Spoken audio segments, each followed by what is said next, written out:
It wasn't unexpected, but the Chicago Bears moved on from two of their longest tenured players in Eddie Jackson and Cody Whitehair. It saved them a bunch of salary cap space, but now it created new holes to fill at safety and center. You are Locked On Bears, your daily Chicago Bears podcast. Part of the Locked On Podcast Network, your team every day.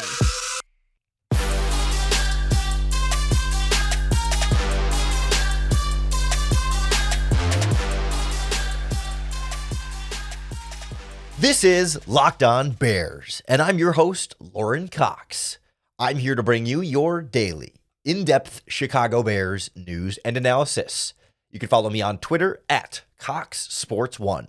You can follow the podcast, Locked On Bears, on all of your favorite social media platforms, including the Locked On Bears YouTube channel, where you can keep up with all of our video podcasts as well. Thanks for making Locked On Bears your first listen today. We're part of the Locked On Podcast Network, your team every day. On the show today, we take a closer look at the departures of Eddie Jackson and Cody Whitehair. We'll look back on their respective Chicago Bears careers, what they did here, what they've been through, and where the team is now left without them, with clearly a need to find new starters at both of those positions. And we'll look at a couple options for each one where there are players entering free agency this offseason that have ties to coaches already on this Bears staff. We'll also take a look at what other ways the Bears could still create more salary cap space on top of the over $20 million they cleared by moving on from Jackson and Cody Whitehair. The biggest name of the group, though, has to be Eddie Jackson. And that's no insult to Cody Whitehair, but there was a time when Eddie Jackson felt like one of the best safeties in football, one of the brightest futures, a difference maker, game changer at that position when he's all-pro Pro Bowler in 2018 with 6 interceptions, 2 pick sixes in there, a couple of forced fumbles, and a bunch of big-time plays in coverage. Like, he looked like the future of the safety position in the NFL and the future for the Chicago Bears, which, I mean, he was, right? He made 2 Pro Bowls and continued to play at a high level for a lot of his early career. And we talk about him like he's old. I mean, he just turned 30 in December. So I think he has plenty of career still left in front of him. The problem here was more salary cap than anything else. And that was certainly the case for Cody Whitehair, but I think we saw the on-field performance for Cody Whitehair diminish perhaps even more so. But with Eddie Jackson, I still think Eddie Jackson can sign with another team and be a contributor on a defense. The problem was he was set to cost over $17 million on the Chicago Bears salary cap this season. It's over like 7.5% of your salary cap in one safety, which is fine if you're getting all-pro, Pro Bowl level play from that safety. But for Eddie, there has been some level of drop-off, and I think injuries have contributed to that significantly. But it was very telling when we got to the season-ending or end-of-the-season press conference from Ryan Poles and Matt Eberflus, and Poles was asked directly, like, what do you think of Eddie Jackson's season, and what did that mean for his Bears career? And if you listen closely to what Ryan Poles says, he doesn't really say anything about, or anything nice at least, about the quality of play they got from Eddie Jackson. Eddie Jackson's value was everything else. Ryan, how did you evaluate Eddie's season, and what's his future with the franchise? Yeah, I know it didn't go exactly the way that he wanted to, just kind of being dinged up a little bit there. But I thought, where his impact is really with Brisker, the communication on the back end. When Eddie was in, you could tell Brisker felt really, really comfortable. Really that whole group. He really impacts the communication, and you can see that. Absolutely true that Eddie Jackson had great value to the Chicago Bears as a leader on that back end, as a communicator, to work with young players in that secondary. But he acknowledged, Eddie Jackson didn't have the season he might have wanted to, and that was his way of saying, hey, he didn't play as good as, we were hoping or he was hoping. And so when you have a player who's a great communicator and a great leader and a great locker room person and all that stuff is great, like, you do want that on your roster. It's just maybe not worth $17 or $18 million. And so I thought the Bears might try and work out some sort of contract restructuring where maybe you add another year to Eddie Jackson's contract, but you reduce the salary cap hit this season and spread that money out a little bit more. Like, it's a nice way of giving a guy a pay cut in exchange for another year on the contract to give you a little bit more like long-term stability that way, that it's pushing the money out, so they're going to have to pay it to you eventually, and it stretches it out longer instead of having it all up front. But we don't know whether that was attempted. We don't know whether that was rejected. We don't know if that happened at all or if they tried and they couldn't work out. But either way, the Bears still moved on from Eddie Jackson. And all of a sudden, you got a pretty big hole in your depth chart on the Bears defense. When you look at the safety position, it's just Elijah Hicks at free safety next to Jaquan Brisker and Quindell Johnson at strong safety. And so now you've got to fill that hole. Whether that's in the NFL draft or in free agency, the Bears should have some pretty decent options. But you look at where the Bears are drafting right now, the first overall pick, the 9th overall pick, and then they don't pick again until the 3rd round. Do you want to go into draft day feeling like you're not going to get, certainly there's no safety you're going to take with the 9th overall pick. You could trade down from 9, perhaps into the later first round and maybe talk yourself up into a safety, but really it feels like that second round is kind of, the Jaquan Brisker range of where safeties could go, where you can maybe find one of those guys. So you either have to trade down from 9 or maybe trade up. I mean, would you trust a 3rd round rookie as your starting free safety this year? You could, but I don't know if that's what I would ideally like to do. I suppose if you trade Justin Fields and get a 2nd round pick, you could take a safety there, but I can't help but think if Ryan Poles talks there about the communication and the leadership and stuff from Eddie Jackson on the back end being that sort of veteran stabilizing presence for a bunch of young players around him, wouldn't that lend them to maybe want another veteran safety to try and replace them? And veteran doesn't have to be old, but just someone who's been in the NFL and been around the block a little bit. And so when you peek ahead to the free agent class at safety, and we'll go more in depth on the Bears' needs and some of the free agent pairings, there's a few guys at the top. Everyone says Antoine Winfield, of course, right away, but I think he'll get franchise tagged. I think Kyle Duggar may get franchise tagged by the Patriots as well. But you look at the list, one name that I think is going to be in the conversation for Chicago this offseason is Julian Blackmon, mainly because he was drafted by the Indianapolis Colts in 2020 when Matt Eberflus was their defensive coordinator. He has some past experience at cornerback in college as well, but he's really been, the free safety for them. Played a little bit more down in the box under Gus Bradley's scheme this past season. Played a little bit more, cover 3 type defense with the Indianapolis. But to me, Blackmon is that guy who had 2 years coaching under Matt Eberflus, could obviously be a natural fit in this system and come over and replace Eddie Jackson, not entirely as a leader, but as a veteran. He's got 4 years of experience as a free safety in the NFL, who's been a fairly consistent player. The main concern with someone like Julian Blackmon is the injury history. He has not played a full 16 or 17 game season in his career, and I know his season ended this past year with a shoulder injury in the second to last week. Like, you're usually getting 14, 15 games out of him, but I guess you had some of those same issues with Eddie Jackson towards the end of his Bears career too. Like this past season, he missed a few different games early on with, was it a foot injury? He missed 5 or 6 games this season, and then last year he ended on injured reserve with the Liz Frank injury, and back in 2021 he was on the injury report with wrist injury, toe injury, knee injury, hamstring. So it's part of the NFL, it's part of this, and maybe that keeps Julian Blackmon's price tag down and helps Matt Eberflus make that reunion with him in Chicago. That's the name I'm definitely keeping an eye on in free agency, but there's other quality options as well. He's just the one with the direct familiarity to this Chicago Bears coaching staff if they want to go the veteran route to replace Eddie Jackson at safety. I would imagine the conversation is going to be similar about what to do at center without Cody Whitehair. The preference for me would definitely be to get a veteran in there, but there's some very good ones in the NFL draft as well. We'll look back at Cody Whitehair's career and what the potential replacement options might be next on Locked On Bears. This episode of Locked On Bears is brought to you by our friends at DoorDash.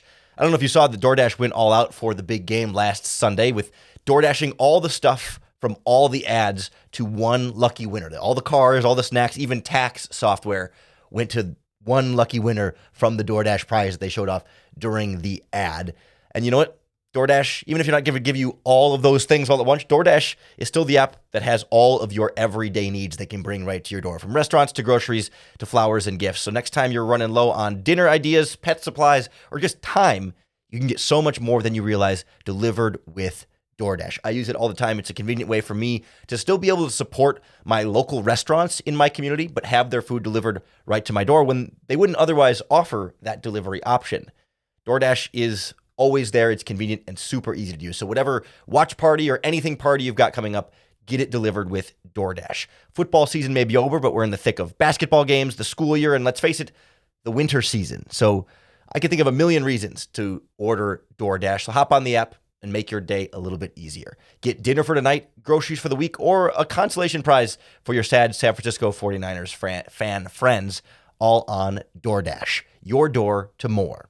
Head to the DoorDash app to get everything you need delivered.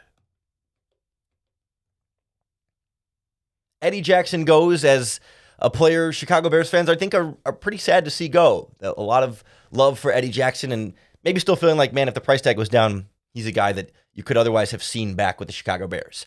Cody Whitehair, on the other hand, beloved and not disliked in any way, but this one we knew was coming for a while now.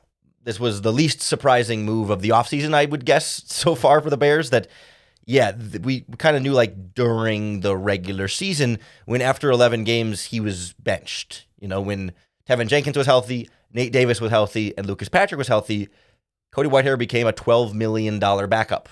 And in the NFL, you're not going to keep backup players on a $12 million salary. So we kind of knew at that point that he had not played his last game because he was still on special teams, like on the field goal team for all 17 weeks, but he had certainly made his last start as a Chicago Bear at that point, and that the final game against Green Bay this season was going to be was going to be Cody Whitehair's final game. And it ends the Bears' career of one of the longest tenured current Chicago Bears. Technically, the long snapper Patrick Scales came to the Bears a year earlier than Cody Whitehair, and he's the longest tenured Chicago Bear, but he is a special teams player, and he's currently set to be a free agent. So as far as guys who were going to be under contract at this point in 2024, Cody Whitehair was your longest tenured Bear. Like, it's weird to think about that Cody Whitehair snapped the ball to Jay Cutler. You know, Cody Whitehair played for John Fox and Dowell Loggins on that offense. Like, Cody Whitehair played next to Kyle Long and Josh Sitton and Charles Leno and Bobby Massey, and had Ted Larson as his backup. He was there that season where Cutler started, and then Brian Hoyer started, and then Matt Barkley started. You had Jeremy Langford and Kadeem Carey in the backfield. Cody Whitehair came from the same rookie class as Jordan Howard. Like, that's how long this guy has been around the Chicago Bears. He has been through, his third head coach, and I don't even know how many offensive coordinators that would be over that time, but he has seen it all. He was there for the highs of the 2018 season under Matt Nagy. He was there for the lows of the 2021 season under Matt Eberflus, or I guess 2022 season under Matt Eberflus, where they, won 3 games that year. And to be fair, Eddie Jackson was there for those too, but Jackson came a year later after Cody Whitehair and was at least sort of post Jay Cutler era at that point. But Whitehair has been around the block. He bounced around between center and then moved to left guard and then back to center and then back to left guard and then back to center this year. And it kind of felt like they did him a disservice a lot of that time. And for the most part, reliable, out there every single snap. Not a guy who was hurt a lot, not a guy who missed a ton of games over the course of his Bears career. He's just kind of quiet, got down and dirty, got to work on just being your classic, like, farm boy style offensive lineman. Kansas State, I don't think he necessarily has a farming background, but he's got that kind of like energy to him, right? Like, just a big offensive lineman dude who quietly goes about his work, and made a Pro Bowl in there. And, that part of that Bears 2018 Pro Bowl team that had Mitch Trubisky and Eddie Jackson and Tariq Cohen. I mean, it's not, and with Mitch Trubisky getting cut this week, not a great week for that 2018 Pro Bowl Bears team. But, like, Cody Whitehair was solid. Like, he was never going to be a Bears all-time great, but he's just a Hall of Very Good player for the Bears. Like, you just knew that, yeah, that was a position that you felt like was settled for the vast majority of his Bears career. No, don't got to worry about, Whitehair's in there, you're good. Eventually there were some snapping issues, and certainly this past season, the quality of play seemed to keep declining. And I don't know if that's an age thing, because he's only 31. He turns 32 this summer. In theory, he should still have a good handful of seasons still left with him in the NFL. Maybe it's just a wear and tear thing after some time, and it's sometimes eventually players just need a fresh start and need to kind of reset a little bit and go somewhere else, and the league starts to catch up, and you got to keep staying ahead of a growing caliber of opposing interior pass rushers. But not unexpected that he's gone, and Lucas Patrick already set to hit free agency. Dan Feeney set to hit free agency. So I believe the only Bears center under contract right now is Doug Kramer, who I believe he's on a futures contract, unless he got brought back on a futures contract. So Doug Kramer is technically under center, and he could be your backup center, I suppose. But you're going to need a starting center one way or the other, and maybe even another center brought in at some point. We knew that would be the case already before Cody Whitehair had been cut, but this is more so just the finalization of something that was already feeling inevitable. And again, like we talked about with the safety position, assuming you're going to trade away Justin Fields and start Caleb Williams, do you want a rookie center in front of your rookie number 1 overall pick quarterback? You could, and there are very good centers in this draft. Certainly Jackson Powers Johnson from Oregon looks incredible. But he's going to go I think he's going to make it into the end of the first round. Where again, the Bears don't really have a great spot to draft him. Again, same conversation. If you can get a second round pick, you could find a starting center there. But otherwise, you're waiting until the third round or later. And do you want to start a third round or later rookie in the middle of your offensive line in front of Caleb Williams? And honestly, even if it is Justin Fields, do you want to start a rookie center in front of Justin Fields in what's going to be a pretty pivotal 2024 season for him? I'm feeling like the priority will be go get a veteran. And you could still draft one. Same with the safety position. You could still draft one on day 3 of the draft and develop somebody, because I don't necessarily feel like Elijah Hicks is blossoming into a starting caliber player. He looks more like a career backup guy, which is fine. 7th round pick, of course. But like, you could still draft a safety and draft a center after signing one of each in free agency. It's a pretty good crop of free agent centers. They're not going to break the bank. You got Connor Williams from the Miami Dolphins, but he's coming off of a torn ACL in week 14. So I don't know if how that's going to affect his free agency. There's a chance the Broncos franchise tag Lloyd Cushenberry, but the name to keep an eye on here, it's not like someone to be like crazy confident in, but familiarity. The Seattle Seahawks center, Evan Brown, is set to hit free agency this offseason. This past year was his only year starting as center for the Seahawks. He'd come over, I think, from the Giants before that. So it's only 1 year of familiarity, but still, Shane Waldron's center is hitting the free agent market, and that's certainly something. He was on the same team with a couple other Bears coaches that came from Seattle. Not a ton. Not your offensive line coach. You still retained your offensive line coach from the previous year. But Evan Brown started 17 games at center for Shane Waldron in the same ways that Luke Getsy brought Lucas Patrick with him from Green Bay. You could see a path for Shane Waldron bringing Evan Brown over from Seattle. Now, I don't think Evan Brown is great. He started 17 games for him, but I think the Seahawks are looking to upgrade at center this offseason because Evan Brown probably wasn't exactly what they wanted there. Like, he's probably a bit closer to Lucas Patrick than Connor Williams, certainly on the center scale there. I think he's one of these kind of maybe borderline starting caliber centers, but there's familiarity there. And that's valuable when he can come in and know what the offensive coordinator's language is going to be, know what the protections are going to be that the offensive coordinator wants. Like, I'm not saying they shouldn't sign Evan Brown, but I would ideally like to aim a little bit higher. And maybe you sign Evan Brown and draft a 3rd-round rookie and have him compete and say best player starts, the other one's a backup, and give yourself some options. But again, let's maybe aim a little higher and get like a really no question marks on the offensive line for Caleb Williams. Like, that's what I want my goal to be. Get me a center that's no questions, locked in, really, really good to go. And I don't know, it was a separate conversation. Like, I don't know if Braxton Jones, like, I think the Bears would be fine with Braxton Jones as a left tackle, but it sure would be nice, too, to have no questions across the board. That left tackle, solid. Left guard, Tevin Jenkins, solid. Center, free agent, solid.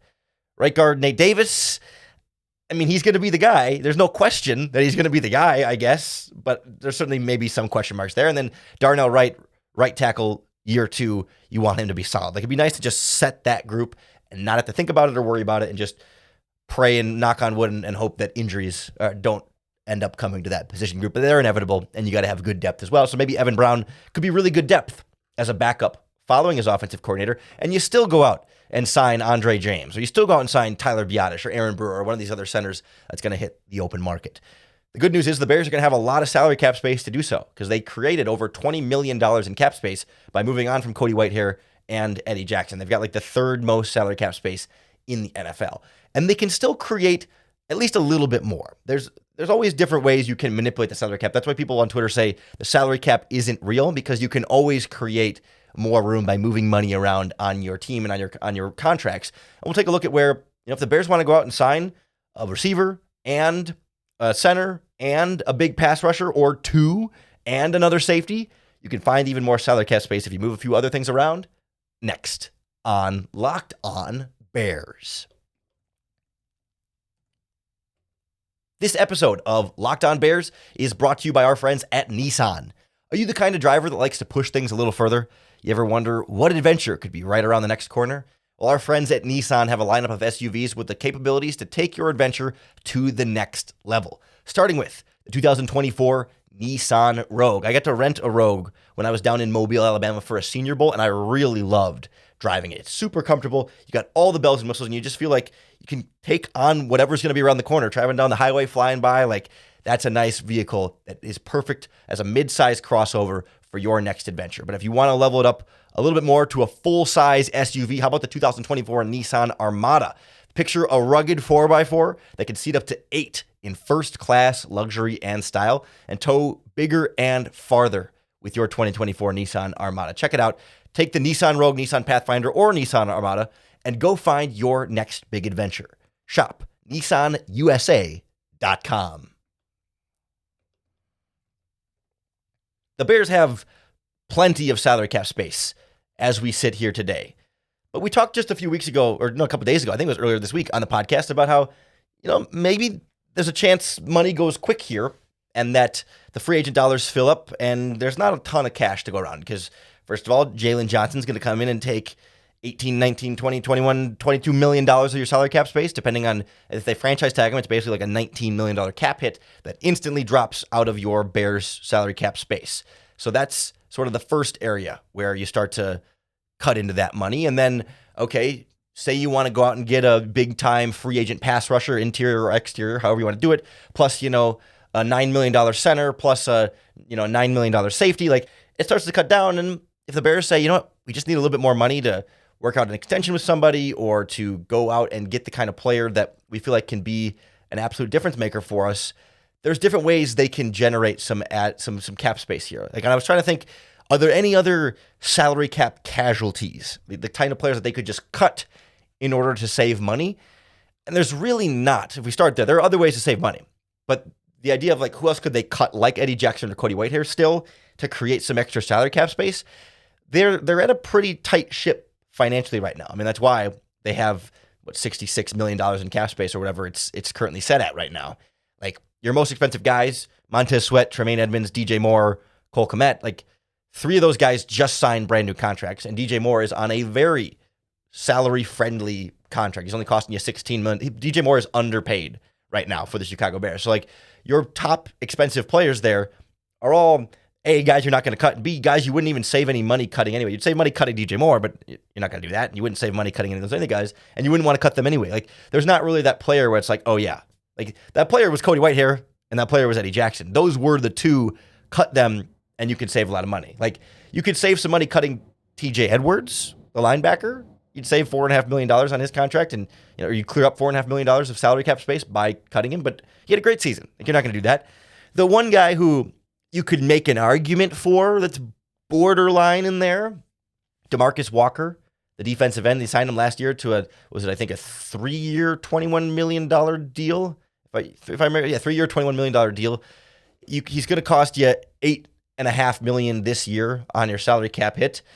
You're trying to upgrade the edge rusher position anyway. He's good rotational depth, but I don't think we really see DeMarcus Walker as like a starter on this defensive line. And he's going to cost you $8.5 million. Do you want to pay $8.5 million for a backup defensive lineman? I mean, they probably will. I don't think they're going to cut DeMarcus Walker, but you could cut him and save $4.5 million in salary cap space if you said, you know what, we'll take that savings and apply it to getting better defensive linemen and just say after 1 year, sorry, DeMarcus, like, we liked you, but you weren't everything we needed, going to let you go. Don't think that's going to happen, but I think he's the one you got the strongest case for, at least among players that you'll actually save any kind of decent money. Like, you could cut Travis Homer, the running back, and save $1 or $2 million. Okay, that would save you money, and he's replaceable, but I don't know, you're going to try and save $1 million here or $2 million. You cut Kari Blasingame for $1.5 million and save money there. Like, if you're really pinching for that extra $1 million, sure, one of those guys could go and hit the fan, I guess. Greg Stroman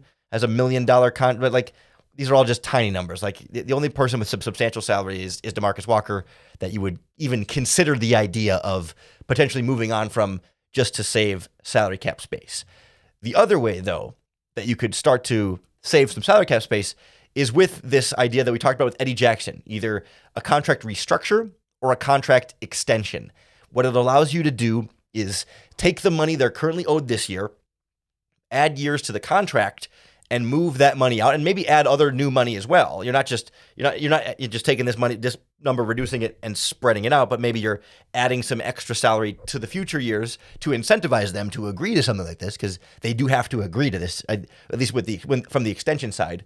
Or you can do a contract restructure, which I don't think the player technically has to agree to, because you're not taking any money away from them. You're just changing how it goes on your team's book. So I think you're allowed to just restructure it without their consent, and they have to accept it because, again, there's no downside for the player. It just changes the salary cap number. The way the restructure works is every player's like yearly pay comes out of two categories, essentially. You got your salary, and then you got your guaranteed money, right? And your salary is what's your game checks, and your guaranteed money is like paid out to you in full up front. You're guaranteed that money.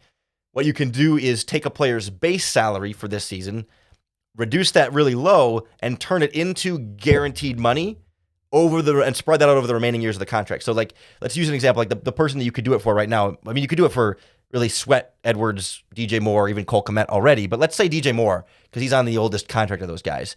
He's currently owed $16 million this season on the cap hit. His salary is $15.8. He's only got like $200,000 in bonuses.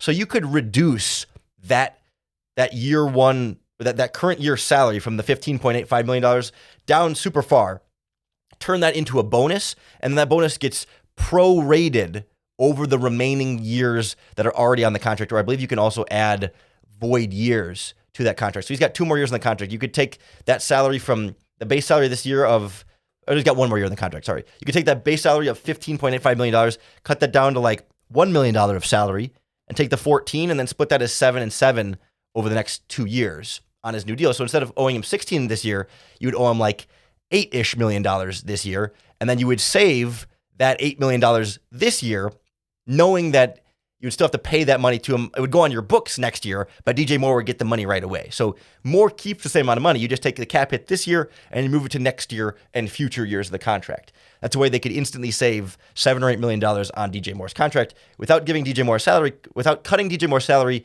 and really without paying him more. You're just taking when you're paying him on the salary cap and pushing that off into the future to create more salary cap space now. You could do the same thing with Montez Sweat's contract, Jermaine Edmonds' contract, Cole Kmet's contract. Those are about the main guys that you could actually save a decent amount of money on based on the way that it's structured. But you could create another 20 or if you really wanted to squeeze everything out, you could get another 20 or $30 million in salary cap space. Like, you can always find more salary cap space by pushing that out into the future, when in the future, every year the salary cap goes up a little bit more. So if you push money out that way, you're still going to have more money on top of that to keep playing with. This is what the New Orleans Saints do. And teams, I think the Minnesota Vikings are in some salary cap trouble as well. Let's see, right now the Saints, as we sit today, the New Orleans Saints have negative $87 million in salary cap space. Negative $87 million. They're at $87 million over the cap right now. They have to clear 87 just to start the year at 0 and then clear more space. And the way they can do this is by taking the money this year and pushing it to next year. So next year they'll be $87 million in the hole. But that's okay, because then they'll just push that into the next year. You can always just keep pushing the money into the next year. And as long as the salary cap keep going up, you're always going to be fine. Now, if we hit like a recession, or there's something with the NFL TV deal goes down for any reason, and then the salary cap comes down, then they're screwed. But until that happens, you can keep pushing that money into the future. So the Bears have that ability to push more and more money in the future if they want to. But given that they're already sitting at $67 million in cap space today, I don't think they're going to do that. I think they're going to be smart financially and sign some mid-level free agents and maybe not go all out and crazy spend on free agency, but they've got some money to work with here. And that's ultimately what I think we're going to see from the Bears. We'll still go through a lot more free agency in the coming days and weeks here on the Locked On Bears podcast, looking at all the top players at all of the key Bears positions of need. I've had a couple people suggest topic for the podcast that we need to get to, the idea of signing a veteran quarterback if you're going to trade Justin Fields. So it's not just Tyson Bagent in your backfield, in your quarterback field. So we're going to talk about the possibility of adding a veteran quarterback as well at some point in this free agency conversation. A lot more NFL draft coverage to come your way as well. I'll be heading to the NFL scouting combine, like a week from next Monday is when I'll be on my way down. It starts a week from next Tuesday. So lots of more goodies coming to you right here on the Locked On Bears podcast. Make sure that you're subscribed on YouTube or wherever you listen to podcasts, because that's going to be the best way to keep up with all of our daily in-depth Chicago Bears news and analysis. Thanks for making Locked On Bears your first listen today. We're part of the Locked On Podcast Network, your team every day. Have a good weekend. Come on back on Monday. And don't forget, over this weekend, there's not Bears football on TV. There's not any big NFL events going on anymore. We're in the offseason. So that makes it that much more important that you take a second out of your weekend to bear down.